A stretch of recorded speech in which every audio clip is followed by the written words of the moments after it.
Okay, so let's take a look at how you can install Vim on Ubuntu Linux. So basically Vim is an text editor, and it is one of the simple yet a bit complex for a lot of newbies, right? So if you are new to Vim text editor, I can show you multiple ways through which it can be installed. So let's go to vim.org.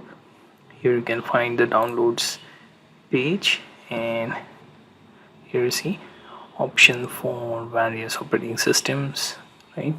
In case of Linux we have Snap, and also we have this flat hub that you can make use of.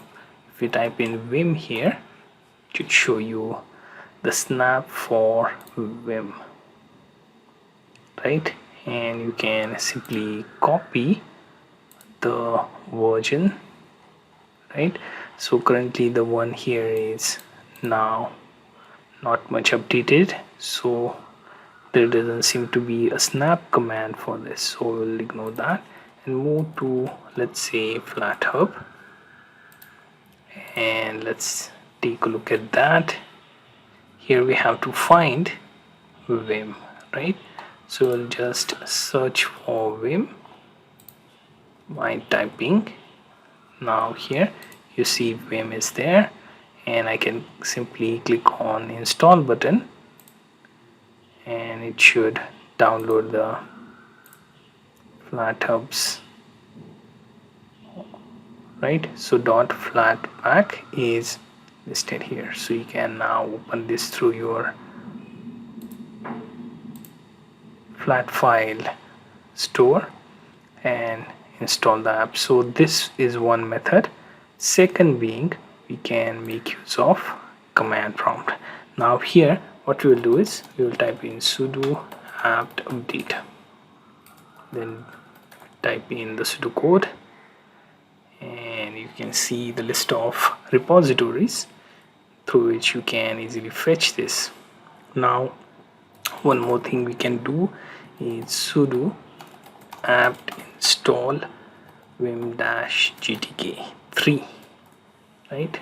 And once you install that, you will be able to run Vim, right? Also there is one more package which is Vim GUI commons, so there is GUI interface as well. We will try that. Sudo apt install, right, which is going to be vim-gui-common, right? So everything is installed with the last update. Now what I can do is go to show applications, search for Vim. Here you see Gvim and Vim both are installed. So let's first check the Vim, and it will open in typical terminal. Here you see, and you can quit using :Q, and then you'll have to hit enter. You can also check the help commands by using :help, right?